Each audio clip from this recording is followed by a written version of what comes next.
Olá, seja você bem-vindo ao segundo dia da NLW, número 4, na trilha de Elixir.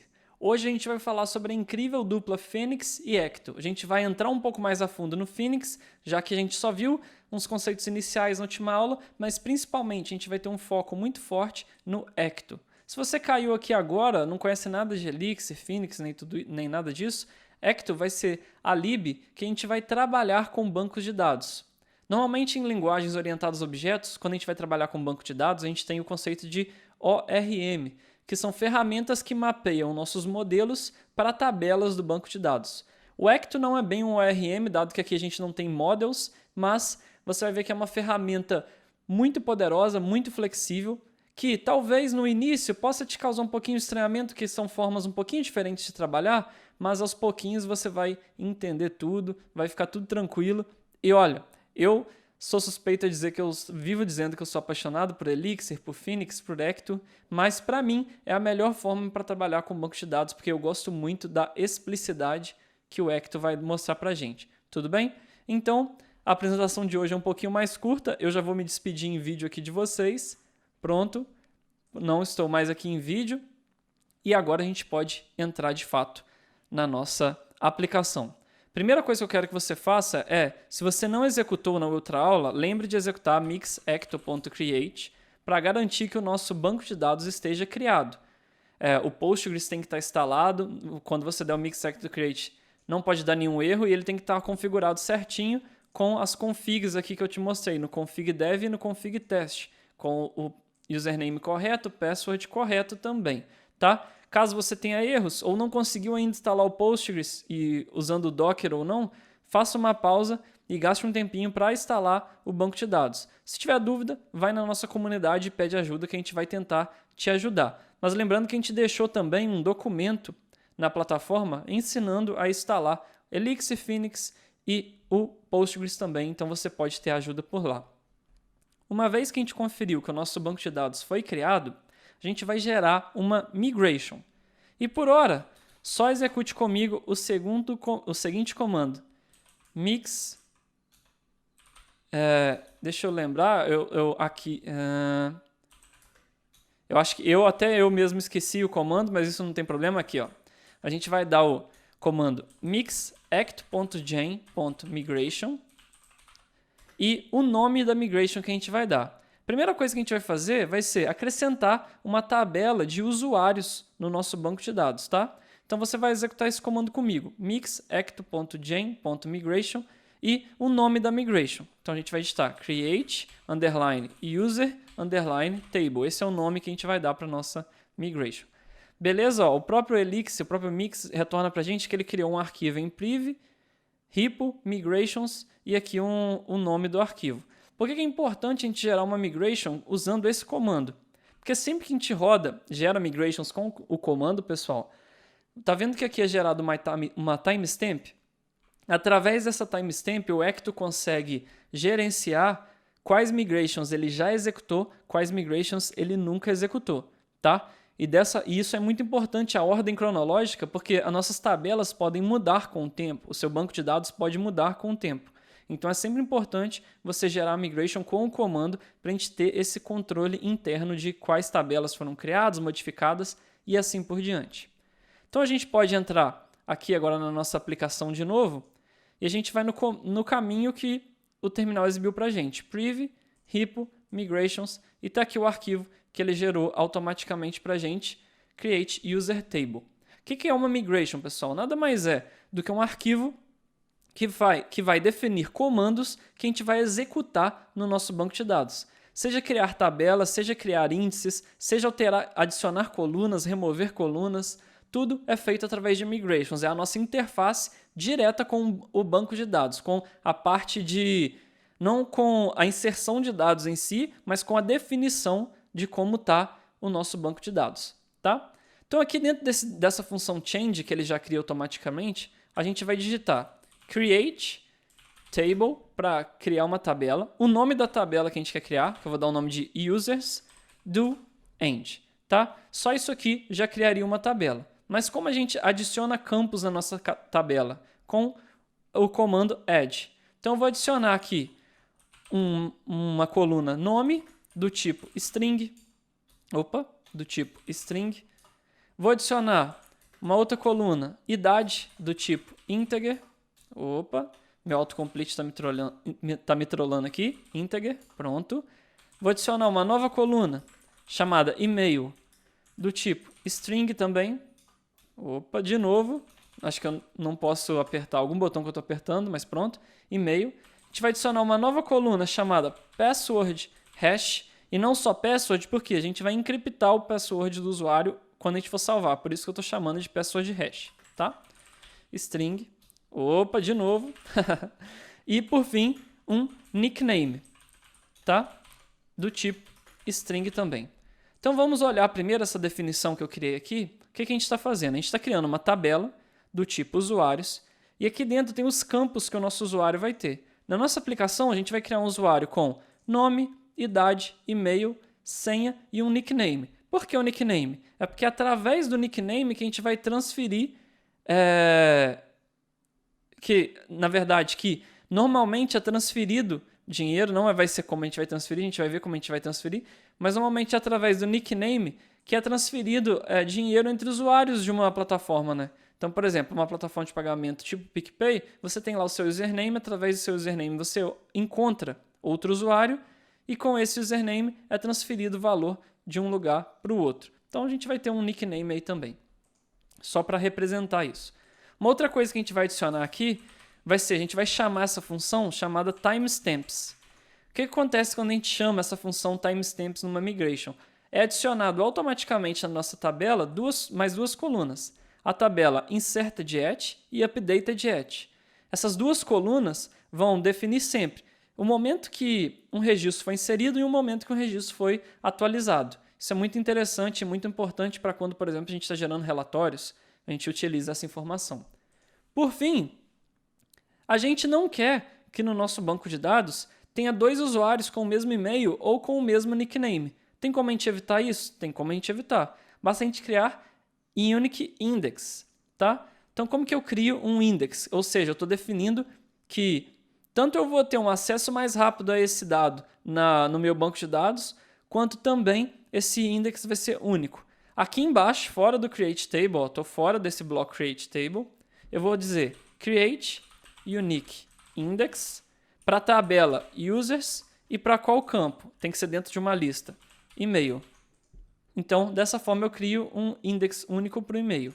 Se eu repetir o mesmo comando, passando aqui agora nickname, também vou criar um index para o nickname. Tá? Em tese, criar uma migration é isso aqui. Se a gente executar no terminal, essa tabela vai ser criada no nosso banco, mas uma coisa que eu quero destacar é esse change aqui.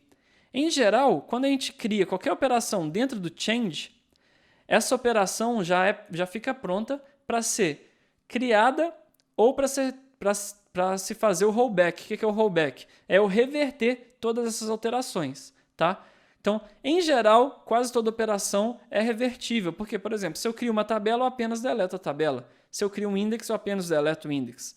Então, eu não preciso definir dois passos de criação e rollback. Mas talvez você possa ver aí nos seus estudos algo do tipo def up e def down. Se você vê isso em algum momento, é porque é dessa forma que você define o que vai ser feito na migração e o que vai ser feito no rollback, caso necessário. Você pode criar separado também, caso você queira, mas não é o nosso caso aqui. Tá? Se a gente fez isso certo, aqui no terminal você vai poder executar mix act.migrate e ele vai rodar essa migração. Olha só, ele apenas deu o log aqui que executou tudo certinho, não deu nada vermelhinho, então quer dizer que foi migrado, funcionou, já existe essa tabela no banco de dados. Isso quer dizer que a gente está pronto para inserir dado? A gente está pronto para inserir um usuário no nosso banco? Não. Isso quer dizer que a gente apenas criou a nossa tabela no banco de dados. Agora a gente precisa de ter alguma forma de ir lá no Elixir, através da nossa lógica, eu poder inserir um usuário que corresponde a essa tabela, e é isso que a gente vai fazer agora. Depois eu beber um golinho d'água. Pronto. Agora você vai ir comigo em deixa essa tabela até aberta aqui, mas você vai ir comigo na nossa parte de lógica de negócios, aqui em libRocketPay. Você vai criar um novo arquivo aqui chamado user. Então, user.ex. Beleza? Agora a gente vai criar então um módulo rocketpay.user. E aqui a gente vai definir o nosso esquema. O que é o esquema? É o cara que mapeia o nosso dado para a nossa tabela. Se você veio de uma linguagem orientada a objeto e já trabalhou com qualquer framework web MVC, que tem Model, View e Controller, o esquema é o que mais próximo você vai encontrar de os models, tá? Ele não é um model, a gente não chama de model, porque em geral ele não tem comportamento, ele é só um mapeamento de dados, tá? Então ele não é um model, mas talvez a analogia mais próxima que você possa fazer aí, tá? Então, para ser um esquema, primeiro a gente vai dizer aqui use ecto.schema. A gente também vai fazer um import, e não se preocupe com o que é use, import, alias, não é nesse momento que a gente tem que explicar isso. Ecto.changeSet, beleza. E por fim, o que a gente vai fazer? Você vai fazer também agora o seguinte comando. Você vai digitar primary key id binary id auto generate true. Opa, pera lá, já cuspi um monte de coisa na tela, já vamos começar a entender o que é cada coisa aqui. Com o use e o import, eu estou simplesmente trazendo as funcionalidades do Ecto para esse módulo, então não se preocupe com o use e import. Depois, se você tiver curiosidade, você pode me procurar e eu te explico direitinho a diferença de use e import. Mas o que eu estou definindo aqui com esse @primaryKey? Primeiro, o que é esse @primaryKey? Isso aqui é uma variável de módulo, que nada mais é do que como se fosse um valor constante. Só que os esquemas, eles têm uma variável de módulo especial, que é a primaryKey, que eu defino qual é o formato da chave primária do nosso banco. No caso, quando a gente define binary ID, a gente está especificando que a gente vai usar UUID, tá? E quando a gente está usando AutoGenerate, é o quê? O Ecto vai gerar para mim automaticamente um UUID para aquele usuário. Eu não preciso gerar na mão. Se você não sabe o que é um UUID, vamos abrir o EX aqui. Olha só, se eu fizer ecto.uuid.generate, não é assim. O que eu fiz errado? Eu digitei um U a mais aqui. .generate. Isso aqui é um UUID, que nada mais é do que um identificador único, universal, que é gerado aleatoriamente. A probabilidade de um UUID na versão que o Ecto usa de ter conflito, se eu não me engano, a cada 103 trilhões de UUIDs é 1 em 1 bilhão, alguma coisa bem absurda assim, ou seja, é praticamente impossível de ser gerado um UUID igual ao outro. E por isso que a gente gosta de usar eles como identificadores também. Beleza? Então, dessa forma a gente faz isso, só que aqui na nossa migration a gente não definiu nada para usar UUID, né? Porque implicitamente o Ecto ele já gera, o Ecto na hora que vai salvar o dado no banco, ele já gera o ID automaticamente, tá? Ele já sabe que aqui tem um campo ID, eu não preciso definir aqui add ID, por exemplo, binary ID. Eu não preciso fazer isso explicitamente. Mas normalmente, por default, esse ID é inteiro, tá? Normalmente esse ID é inteiro. Então, eu até esqueci de falar isso antes, é interessante a gente parar e fazer isso agora. O que você vai fazer comigo? Lá em config, você vai adicionar uma nova configuração para mim, que vai ser a seguinte. A gente vai digitar assim, config rocketpay, ou seja, eu estou criando uma nova configuração para a nossa aplicação, para o módulo rocketpay.repo, que é o nosso módulo que cuida do banco de dados, tá? Esse módulo, ele até existe aqui, mas não tem nada, é só uma configuração, tá vendo? Rocketpay repo, que ele inicia o Ecto aqui para a gente, e o adapter, que no caso é o Postgres. E aqui em config rocketpay repo, você vai fazer o seguinte, você vai digitar migration primary key type binary ID. Opa, isso. E agora você vai copiar essa linha e aqui embaixo você vai colocar também migration foreign key type binary ID. Dessa forma, a gente está falando para o Ecto que toda migration, toda tabela que ele criar, automaticamente utilize binary ID, ou seja, utilize UUID, tá? Então, vamos colocar essa configuração também. E como eu tinha esquecido de gerar antes, até por isso, vamos fazer o seguinte, vamos dar um comando mixecto.drop para ele deletar o nosso banco, tá? Então, execute comigo, mixecto.create para ele criar o nosso banco de novo, só para a gente garantir que essa configuração vai ser aplicada, e mixecto.migrate, que aí sim ele vai fazer a nossa migração usando UUIDs como default, beleza? Podemos continuar agora. Então a gente definiu agora no nosso esquema que a gente aqui também vai usar binary ID, vai usar UUID, e a gente pode começar a definir o nosso esquema. Então sempre que a gente for definir um esquema, a gente vai usar a palavrinha esquema, o nome da tabela, que no caso é users, e a gente vai, todos aqueles campos que a gente tem na nossa migration, que eu até fechei aqui, deixa eu abrir ela de novo aqui, que eu até coloquei aqui, a gente vai colocar aqui também no nosso esquema de usuários, tá? Então o que você vai fazer? Você vai colocar aqui mas agora ao invés de add, você vai colocar field, que eu estou falando, o meu esquema, ele tem um campo que chama name, do tipo string, e você vai fazer isso para todos os campos aqui também. Field, age, do tipo integer, deixa eu tirar até esses parênteses aqui, que ele adicionou quando salvou, porque eu não tinha escrito direito, que eu não tinha escrito field. Então, vou colocar field para cada um deles aqui. Pronto. Defini todos os campos que eu vou ter por hora no nosso banco, tá? E agora, eu estou pronto, Rafa, para adicionar esse usuário no nosso banco. Uma vez que eu defini o meu esquema, para definir aqui que eu vou ter uma estrutura correspondente a uma tabela, não está pronto. A gente ainda tem que fazer o nosso change set, que é o que muita gente às vezes confunde. Primeiro eu vou só escrever para você e logo após eu te explico. Então digita aí comigo def change set, que vai receber parâmetros, tá? E o que eu vou fazer? Eu vou fazer assim, ó. Vou usar percent underline underline module underline underline abre e fecha chaves. Vou chamar uma função chamada cast passando esses parâmetros. E vou chamar uma função agora chamada validate required, passando esses... Não, na verdade aqui não precisa de parâmetros, só em branco por enquanto. E aqui, na verdade aqui em cima, eu vou criar uma nova variável de módulo chamada required params e vou criar uma lista de campos que a gente tem aqui também. Então eu vou criar name, age, e-mail, password, hash e nickname. E agora aqui na sua função cast, você vai digitar como segundo argumento esse required params, ou seja, eu estou usando essa constante que está aqui em cima. E vamos no validate required também passar essa mesma lista de atoms aqui, que atoms nada mais são do que esses símbolos que a gente usa, que é uma string constante. Nada mais é do que uma string constante. E estou passando aqui também, tá?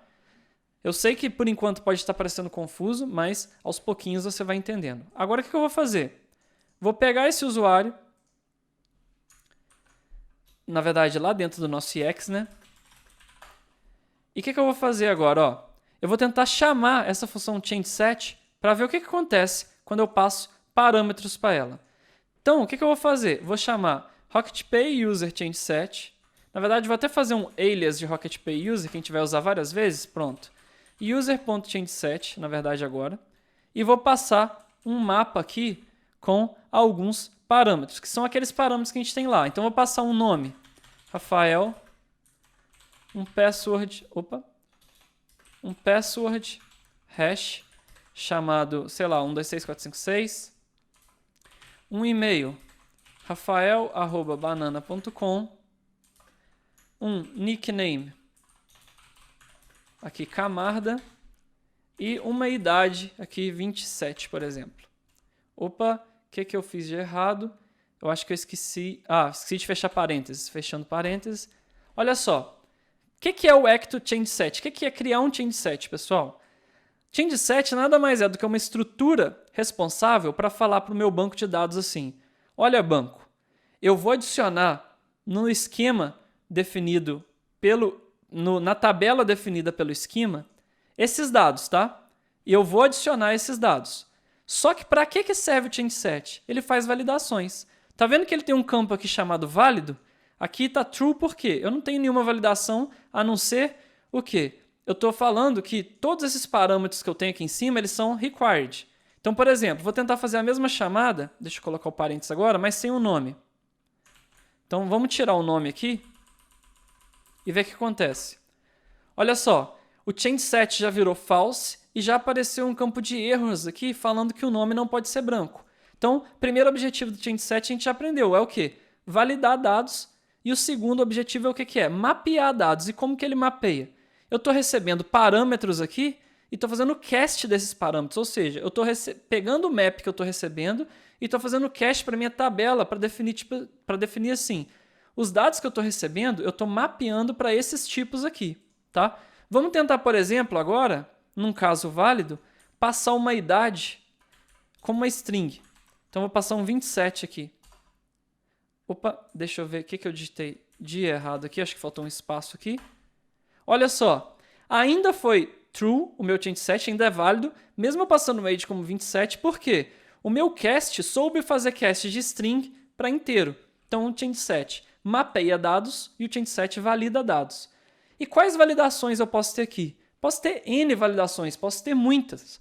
Por exemplo, eu posso ter posso chamar agora olha só quantos validadores existem no change_set. Por exemplo, eu posso chamar um validate length e eu vou falar, olha, para o campo password, valide para mim que o tamanho mínimo dele é 6. Tá? Agora vamos tentar chamar o nosso change_set de novo, passando 5 parâmetros, na verdade para o password hash, né? Password hash. Deixa eu salvar de novo. E executar. Na verdade, eu tenho que recompilar. Recompilei, porque eu mudei o código, né? Vamos tentar passar 5. Olha só. O meu change_set é inválido porque o password tem que ser, no mínimo, 6 caracteres, tá? Então, aqui eu vou adicionando validações. Então, por exemplo, eu posso ter um validate length. Eu posso ter um validate number. E o que eu vou usar com o validate number? Eu vou falar que a idade, ou seja, age, tem que ser greater than or equal to 18. Dessa forma, idade não vai poder, eu não vou poder aceitar no meu banco de dados idades menores de 18. Eu vou passar 5. Deixa eu recompilar, na verdade, né? Deixa eu voltar a senha para que estava. Então, 6. Mas olha só. Idade deu erro porque tem que ser maior do que 18. Então, eu posso ir adicionando quantas validações eu quiser aqui. Por exemplo, eu posso validar formato também usando regex. Então, eu vou validar formato do campo e-mail e ele vai ter que aceitar a regex, que é o quê? Qualquer coisa entre arroba. Por exemplo, poderia ser uma regex simples assim para o e-mail, tá? E por fim, eu vou adicionar mais 2 validações aqui, que vai ser, a gente não criou na nossa migration o index que e-mail tem que ser exclusivo e nickname também. Então eu vou criar uma validação do tipo aqui unique constraint, tá? Para o campo, agora sim tem que ser em formato de lista para o e-mail. E também eu vou criar a mesma validação para o campo nickname. Dessa forma eu valido tudo isso automaticamente com o meu change_set, tá? Então vamos tentar executar aqui de novo, ó. Os dados válidos, change_set bonitinho. Vamos passar um e-mail inválido agora. Eu tenho que recompilar, desculpa. Estou sempre esquecendo de recompilar, mas está aí. Executando de novo. E-mail formato inválido, tá? Então, rafael@banana.com. Tá aí, meu change_set é válido. E o repositório, o repo do Ecto, sabe trabalhar com change_sets. Então, se eu mando para ele um change_set válido, ele vai saber inserir no banco de dados automaticamente para a gente. Se for inválido, ele vai saber ler os erros também e exibir os erros, tá?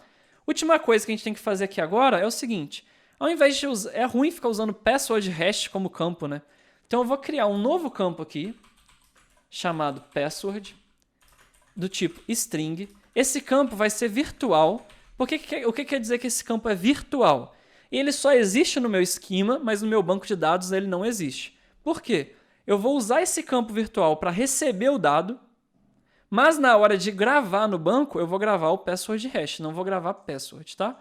Então essa validação aqui, a gente vai voltar para password, porque o password tem que ser maior que 6. Aqui em cima no required parents, vou mudar para password também, tá? Só que o que a gente tem que fazer? A gente tem agora que fazer o seguinte. Na verdade, a gente tem que salvar no nosso banco o quê? O hash do password, né? Então a gente tem que salvar esse hash e não simplesmente o password sem ser hasheado, porque a gente tem que encriptar esse password para ninguém ter acesso a ele. Para isso, a gente no final do nosso change set vai acrescentar uma nova função chamada put password hash, tá? E aqui embaixo a gente vai criar uma função privada chamada put password hash, tá? E o que essa função vai fazer? Pessoal, cada vez que eu vou seguindo aqui no change set, lembra do pipe operator? Por que eu começo com esse asterisco, underline, underline, module, underline, underline? Porque isso aqui nada mais é do que uma struct vazia. Olha só o que eu vou fazer. Deixa eu ver. Def put password hash. Def put... Ah, tá. Deixa eu fechar essa função só para a gente não ter erro de compilação. Tá com o nome certo? Bem, eu acho que agora tá. Deixa eu recompilar aqui.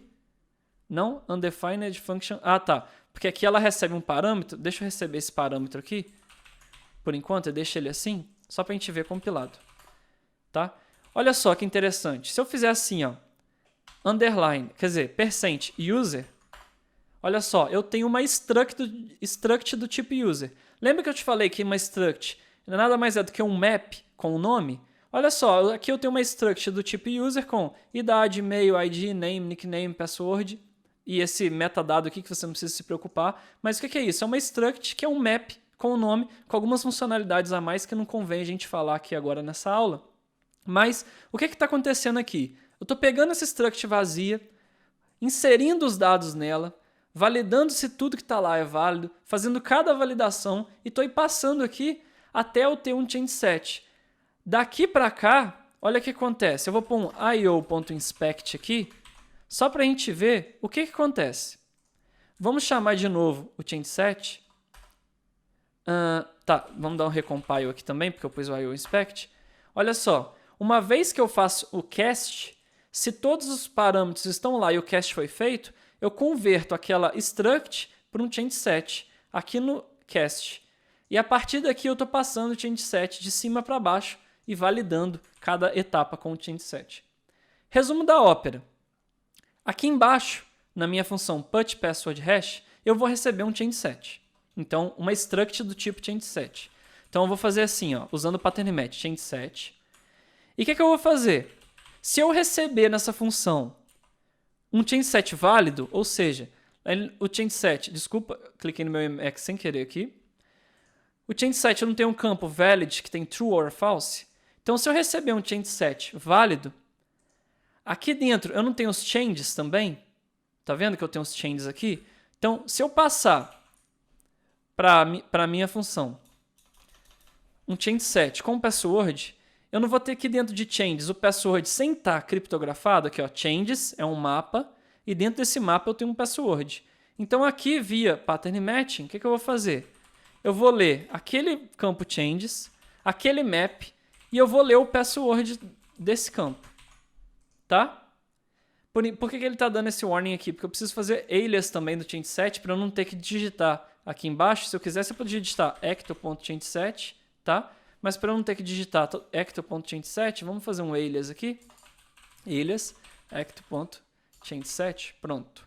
Agora ele não está vermelhinho mais. Então, o que eu vou fazer aqui? Dado que o change set é válido, tá? E eu estou lendo o password de lá, eu vou encriptar esse password. Como que eu encripto esse password? Eu vou simplesmente chamar uma função change. O que a função change faz? Nada mais faz do que recebe um change set e modifica esse change set. Então, como aqui eu recebo o change set, via pattern match, eu também vou atribuir ele a uma variável change set E o que eu vou fazer? Para minha função change, eu vou passar o mesmo change set, só que eu vou encriptar o password agora. E como que eu vou encriptar? A gente vai usar uma lib, que a gente não instalou ainda, mas eu vou instalar, chamada bcrypt.add hash, passando esse password. Isso aqui pode ser um pouco confuso, um pouco implícito para você, mas o que o bcrypt faz? Ele automaticamente, sempre que tem um campo do tipo password e a gente chama esse bcrypt add hash, ele devolve um mapa com password hash e com password encriptado. Eu vou mostrar isso na prática para vocês. Espera um pouquinho. Mas tá. Então, se eu receber um change set válido, eu faço tudo isso. E se eu não receber um change set válido? Ou seja, o change set é inválido. Eu não vou fazer nada. Então, se eu não receber um change set que é válido, ou seja, não deu match na função de cima, eu vou simplesmente devolver o change set inválido para quem chamou. Tá? Por quê? Aqui a gente viu no próprio terminal que quando eu chamo o change set, mesmo quando é inválido, ele me retorna. E mesmo quando ele é inválido, a gente passa para o banco de dados. Então aqui, mesmo que seja inválido, eu vou manter o mesmo comportamento que é. Simplesmente vou devolver o change set para quem chamou. Tá? Então, conforme eu te disse, agora a gente vai ter que adicionar a nossa lib bcrypt para a gente poder encriptar o password. Então a gente vai ir no nosso arquivo mix.xs e depois do credo aqui você vai adicionar a lib chamada bcrypt elixir, tá? E a versão atual é a 2.0. Então a gente vai colocar aqui versão 2.0. Vamos dar aqui um mix.deps.get, tá? Agora o que a gente vai fazer? Vamos abrir o EX aqui só para você ver a execução daquela função do bcrypt. Ele está compilando aqui tudo do bcrypt que a gente não tinha antes. Mas olha só, vou chamar essa função do bcrypt, add hash, e vou passar aqui, ó, 1, 2, 3, 4, 5, 6. Quando eu dou Enter, olha só, tá vendo? Ele já devolve para mim um map com o password hash e o password criptografado, tá? Então, como eu estou chamando a função change, o que a função change espera? Ela espera um change set e um mapa com parâmetros, da mesma forma que essa função aqui funciona. Tá? É da mesma forma, aqui eu não recebo um mapa e vou trabalhando com esse mapa. Aqui é a mesma coisa, eu recebo um change set com um mapa, e quando eu recebo um mapa com um parâmetro que existe lá dentro, e a gente não viu que o password hash existe aqui dentro porque ele não é um campo, tá? Ele não é um campo aqui, o que a gente vai fazer? Se eu receber um password, eu vou encriptografar e vou inserir no meu change set esse password hash, tá? Então, vamos tentar chamar aqui de novo, ó. O change set, vou dar Enter. User change set. Faltou. Como eu fechei, eu tenho que fazer alias de novo. Então, alias rocketpay.user. Agora sim, user.changeset. Olha só. Agora, ó, automaticamente eu tenho o password hash no meu change set. Esse password está aqui só porque a gente está visualizando, mas como é um campo virtual, ele não vai ser salvo no banco de dados. Então, a gente não precisa preocupar com isso. Tá? Ufa! Muita coisa, não é? Mas só para ficar um pouco mais interessante, o que eu vou fazer agora? Vamos pegar esses parâmetros. Então, eu vou copiar esses parâmetros aqui. Vamos copiá-los. E agora eu vou fazer o quê? Vamos criar uma variável chamada parâmetros com esses caras aqui. E olha só que interessante. Eu vou pegar esses parâmetros, vou passar para user.changeset, tá? E por fim, eu vou chamar essa função, esse módulo aqui, rocketpay.repo, que é, de fato, quem se comunica com o banco de dados. É sempre esse módulo repo, que a gente já tem por default quando a gente cria a aplicação, tá? E aqui o que eu vou falar? Ó, rocketpay repo, eu vou te mandar para você inserir. Na verdade, eu tenho que fazer assim, ó. Eu não posso usar pipe, porque o primeiro parâmetro que o repo espera é qual tipo de dado eu estou inserindo. Então, eu vou fazer assim, ó. Change set recebe isso aqui, tá? E agora eu vou fazer rocketpay.repo, passando o primeiro parâmetro user, ou seja, desculpa, ainda falta eu chamar a função, né? Tô viajando aqui. Vamos chamar a função insert. Ó, a gente tem a função insert. E agora o que eu vou passar? O meu change set só. Na verdade, eu confundi todo aqui, estou te confundindo também, eu sei, mas eu poderia ter chamado usando o pipe desde o início. Mas enfim, vamos lá. Eu vou chamar rocketpay.repo.insert, passando o meu change7. Deixa eu ver aqui. Inserted@ viola não nulo. Faltou a gente ter o inserted@ no nosso change7. Por que faltou? Porque aqui nos fields faltou eu inserir timestamps aqui também, tá? Da mesma forma que a gente tem lá na nossa migration timestamps, aqui faltou a gente acrescentar os timestamps também. Então vamos dar o recompile e vamos tentar inserir de novo. Então eu estou passando o change7 para o rocketpay repo para a função insert, tá? E olha só, inserted@ not found. Então deixa eu ver o que está faltando aqui ainda. Deixa eu voltar aqui e analisar. Aqui eu tenho timestamps, tá? Na minha migration, na minha migration, vamos ver se eu tenho timestamps também. Tenho timestamps também. Tá. Como eu recompilei e eu fiz o change7 antes de ter recompilado, o meu change7 não tem timestamps, tá? Então tem que gerar ele de novo. Deixa eu ver aqui. Acredito que agora vai funcionar. Vamos tentar de novo. Então, rocketpay, repo, insert, change7. Tá, olha só. Deu um erro aqui que o e-mail já foi usado. Por quê? Eu acredito que nos meus testes aqui, nas minhas funções, quando eu estava fazendo antes da aula, eu já inseri esse e-mail. Vamos digitar outro e-mail aqui. Por exemplo, joão@banana.com. Mas é bom que a gente está vendo todas as validações funcionando ao vivo para a gente. Então, tem esses parâmetros. E agora sim eu vou usar o pipe. Parâmetros. Vou criar um change7.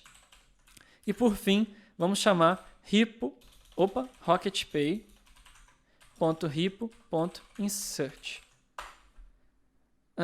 Nickname também já foi utilizado. Então vamos mudar meu nickname para João aqui. Tá? Eu devia ter limpado o banco antes da aula, mas tudo bem. É bom que você está vendo os erros e já está se habituando com eles também. Então, pegando os parâmetros, criando o change7 e tentando inserir no banco de dados. Desculpa, digitei um ponto aqui sem querer também para ajudar, né? Então, de novo, vamos copiar aqui os parâmetros, tá? Deixa eu fazer um alias de rocketpay.user.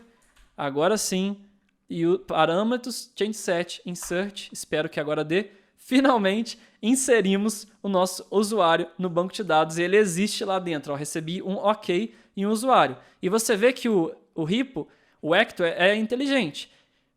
Quando ele tenta inserir inválido, eu recebo um erro e um change7 com os erros lá dentro, tá? E quando ele é válido, eu simplesmente recebo um OK e a struct, ou seja, aquele map com o nome, com os dados que foram inseridos, com o ID que foi gerado, inserted@, o hash do password, e esse password está aparecendo aqui, mas porque a gente tem a visualização por ele ser virtual. Beleza? Tá. Agora, o que a gente pode fazer? Vamos fazer de novo, passando parâmetros inválidos, só para você ver. Vou passar para essa mesma função, parâmetros, um mapa vazio. Então, olha só, recebi um erro e um change7 com todos os parâmetros que não podem ser brancos. Tá? Então, eu sei que muito da aula pode ter sido, por enquanto, um pouquinho confusa. Talvez as validações possam ter te confundido um pouquinho, mas é fato a gente ir utilizando e você vai ver que isso não é tão difícil quanto parece. Agora, o que a gente vai fazer? A gente vai criar um módulo para ajudar a gente a fazer tudo isso, a gente não ter que ficar repetindo isso toda hora, tá? Que foi meio custoso a gente ficar repetindo o alias, tal. Você viu que eu mesmo no terminal me atrapalhei, que tem hora que eu esqueço do alias, tem hora que eu esqueço do insert, tá? Então, o que a gente vai fazer? Vamos criar um módulo para ajudar a gente a fazer essa inserção no banco de dados do nosso usuário. Então, aqui em lib, a gente vai criar um novo contexto, uma nova pasta aqui chamada users. E dentro de users, nós vamos criar um novo arquivo chamado create.ex. Então, agora a gente vai trabalhar com o módulo rocketpay.users.create, tá? Por fim, nós vamos fazer um alias do rocketpay. A gente tem que usar o repo, né? A gente viu que a gente usa o repo, que é ele que é o nosso módulo que conversa com o banco. Então, repo. E vou fazer um alias do user aqui de uma vez também. Por fim, nós vamos criar uma função call que vai receber parâmetros, tá? E o que a gente vai fazer? A gente vai pegar esses parâmetros, exatamente o que a gente fez no terminal. Vamos buildar um change set, tá? E vamos chamar o nosso repo.insert para inserir esse usuário no banco de dados, tá? Agora, por fim, o que a gente vai fazer? A gente vai começar também a utilizar uma fachada. O que é uma fachada? Uma forma da gente agregar, da gente manter todas as funcionalidades, todas as funções de determinado contexto num lugar só. Então, o que você vai fazer? Aqui agora, no seu arquivo, na raiz RocketPay, deleta essa documentação e você vai fazer comigo assim. Você vai digitar def delegate create user to, deixa esse to em branco por enquanto, e aqui a gente vai fazer alias, vai passar esse módulo, o nome desse módulo todo, tá? Vamos dar um apelido para ele de user create. E aqui a gente vai fazer assim, def delegate create user to user create as call. O que eu estou fazendo aqui, pessoal? Ah, e na verdade aqui falta parâmetros também, porque essa função recebe parâmetros. O que eu estou fazendo aqui? Eu estou criando uma fachada, ou seja, todo usuário da minha aplicação vai conhecer só esse módulo. Então ele vai conhecer que eu tenho um módulo principal que chama RocketPay com várias funcionalidades. Então, a partir de agora, se eu dar um recompile aqui, eu posso simplesmente chamar rocketpay.createUser, tá vendo? Não preciso ficar fazendo aqueles alias toda hora para executar as minhas funções. Então, se eu chamar rocketpay.createUser passando parâmetros, ele vai chamar qual módulo? O módulo rocketpay.usersCreate, que eu defini, eu fiz um alias aqui em cima, só que eu renomeei ele de userCreate, só para aqui ficar mais legível, não ficar só create, ficar mais fácil para quem for ler o seu código entender, tá? E esse asCall, o que fala? É qual função desse módulo que eu estou delegando eu vou chamar. Então, eu estou falando, ó, eu vou chamar a função call, que é a função que eu criei aqui, tá? Então, agora, olha, se eu não tenho os parâmetros aqui, o que eu vou fazer? Simplesmente chamar rocketpay.createUser passando esses parâmetros. Deu erro por quê? Porque o e-mail já foi usado, né? Dos parâmetros que eu utilizei, mas você viu que a chamada funciona, não preciso repetir ela toda vez. Tudo bem? Então, ufa, pausa para você beber uma água, pausa para você revisar todos os módulos que a gente criou por enquanto e dar uma pensada.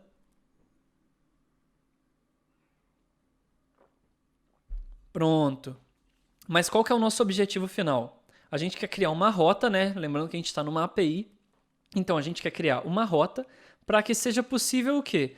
Que os nossos usuários criem usuários através da chamada para a nossa API, né? Então, a gente precisa agora criar uma rota para tornar isso possível. Então, agora, a gente vai lá no nosso arquivo de router, né? Então, em lib rocketpay web router, tá? Aqui, dentro de API, a gente vai criar uma nova rota chamada post/users, tá? Para um novo controller que a gente vai criar, que vai ser o users controller, para action create. Agora a gente vai lá em rocketpay web controllers, vamos criar um novo arquivo chamado userscontroller.ex. A gente pode até copiar aqui o welcome controller para ser um pouco mais rápido para a gente. Só vamos mudar agora aqui para usersController. Não precisa mais desse alias. E não precisa... Deixa esses handle response por enquanto, que talvez a gente vai reaproveitar eles. Mas agora o que a gente vai fazer? A gente vai ter uma action chamada create, tá? Que vai receber parâmetros aqui, parâmetros quaisquer. E o que eu vou fazer? Eu vou pegar esses parâmetros, tá? Vou tentar chamar rocketpay.createUser e vou lidar com a criação do usuário. A gente viu aqui no terminal mesmo que quando eu tento criar o usuário, eu posso receber um erro e um change set, ou eu posso receber, deixa eu criar um novo parâmetro válido aqui, tá aqui, então João 2 e e-mail João 2 também, opa, João 2, tá, desculpa. Então, se eu tentar inserir aqui agora com o válido, eu recebo um ok e uma struct, né? Então, a gente vai lidar com esse fluxo da mesma forma como a gente lidava no nosso Welcome Controller. Só que agora a diferença vai ser o quê? Se eu receber um OK e um user, uma struct user, né? A gente viu que é o que a gente recebe aqui, é um RocketPay user. Então a gente já pode até fazer um alias aqui para a gente não ter que repetir RocketPay user e poder chamar só user. Então se eu receber um usuário, o que eu vou fazer? Eu vou pegar minha conexão, vou pôr um estado agora created, né, que é o HTTP 201. E por fim, a gente vai chamar numa função render com create.json, e eu já te explico o que é isso, passando esse user que a gente recebeu aqui. Tá? Por enquanto, só isso. E o caso de erro, vou até comentar que a gente não vai se preocupar com ele por enquanto. Mas vamos revisar aqui então o que eu estou fazendo. Eu estou pegando os parâmetros que eu estou recebendo via post na nossa rota, vou passar para o RocketPay Create User e, por fim, lido com isso. Tá? Como que eu lido com isso? Pego a conexão, se eu tiver sucesso na criação do usuário, pego a conexão, boto um status criado e renderizo create.json. O que é esse renderizo create.json? A gente não falou até agora, mas a gente pode ter views aqui também. Como que eu crio uma view? Aqui em views, eu crio uma view com o mesmo nome do controller, tá? Então eu vou criar aqui usersview.ex. Então cria aí também esse arquivo. Então a gente vai ter agora defmodule RocketPay web.usersView. E aqui eu não falei que eu vou renderizar a view chamada create.json passando um usuário, então eu tenho que criar aqui dentro uma view com esse nome. E aqui eu não estou chamando render, então aqui eu vou criar exatamente essa função. E o nosso controller vai ser esperto para, quando eu chamar um render de uma view, eu sei que eu estou chamando a view que tem o mesmo nome do controller. Então, se aqui eu criar aquela função render, com os mesmos parâmetros, ou seja, para dar pattern matching, create.json, que vai receber um user aqui, o que eu faço? Eu vou simplesmente devolver um map que representa a minha resposta. E o Phoenix automaticamente vai saber renderizar esse map em JSON para quem está chamando. Então, o que eu vou fazer? Eu vou chamar aqui um render message user created, tá? E aqui dentro eu vou criar um novo map chamado user com os campos ID, nome e nickname, por exemplo. Não preciso de todos. E como aqui eu recebo o usuário, o que eu vou fazer? Via pattern matching, eu vou pegar esses dados que eu quero exibir. Então eu vou ler o ID dessa struct, o name dessa struct e, deixa eu fechar aqui para ficar melhor para você ver, e o nickname dessa struct, tá? Por que ele está vermelhinho? Porque eu tenho que fazer um alias aqui também de rocketpay.user. Beleza? Então, será que isso funciona? Será que eu vou pegar os parâmetros, vou criar, se eu receber um OK user, vou renderizar esse map como um JSON para o meu usuário? A gente vai descobrir agora. Aqui, estou no Insomnia, vou criar um novo request, tá? Vou chamar ele de create user aqui, ele vai ser um post, tá? E que a gente vai fazer uma chamada para http://localhost 4000/API/users, que foi a rota que a gente criou aqui, API/users, tá? E é um post. E aqui a gente tem que passar no nosso body um JSON com todos os parâmetros que a gente espera, né? A gente espera todos esses parâmetros que a gente espera aqui dentro do usuário. Eu fechei aqui, deixa eu abrir de novo, que é nome, idade, e-mail, password e nickname. Então vamos lá, vamos tentar criar esse JSON junto aqui. Então, name, Rafael, nickname, Rafa, e-mail, opa, faltou aspas aqui, e-mail, rafa@banana.com, tá? Age, 27, e faltou o password 1, 2, 3, 4, 5, 6. Será que eu fiz tudo certo? Se eu fiz tudo certo, deve dar aqui. Vamos mandar um send. Ah, claro, para eu mandar o request, meu servidor tem que estar rodando, né? Então vamos rodar aqui Mix Phoenix Server. Beleza, servidor executando. Vamos tentar mandar o send. Deu algum erro, provavelmente eu tive um erro. Olha só, por aqui eu posso ver, mas eu poderia ver pelo terminal aqui também. Olha só, não deu match aqui no nosso controller, não deu OK user, porque provavelmente tem algum campo inválido. Vamos ver aqui. Ele está falando que o password é inválido. Porque eu tenho que passar como string, eu passei como inteiro aqui, né? Erro meu. Beleza, vamos tentar dar um send de novo. E tá aí o usuário criado. Perceba que o que apareceu aqui é exatamente a view que a gente criou aqui, ó. Eu tenho um mapa com message e usuário, e aqui eu exibi um JSON com message e usuário. Então, mesmo que seja apenas JSON, né, eu não estou devolvendo HTML, a gente pode sim definir views numa API JSON perfeitamente e decorar nossa resposta. Por exemplo, eu vou mudar aqui para user created banana só para você ver a view funcionando. Agora vamos voltar no Insomnia. Deixa eu mudar para Rafa 2 aqui para não ter erro. Ó, user created banana. Beleza? Então vamos recapitular tudo que a gente fez. No nosso controller, a gente recebe parâmetros, tá? Quais parâmetros? Esses parâmetros que está vendo aqui como JSON. O próprio Elixir vai pegar esses parâmetros para mim e vai fazer o parse do JSON, quer dizer, o próprio Phoenix, né? Então esses parâmetros vão ser transformados para um map. Quer ver? Ó, vou dar send aqui, vai dar erro porque esse nome e e-mail já existe. Mas olha só para te mostrar o inspect aqui. Olha o inspect aqui, tá vendo? Eu recebi um mapa com esses parâmetros já encodados.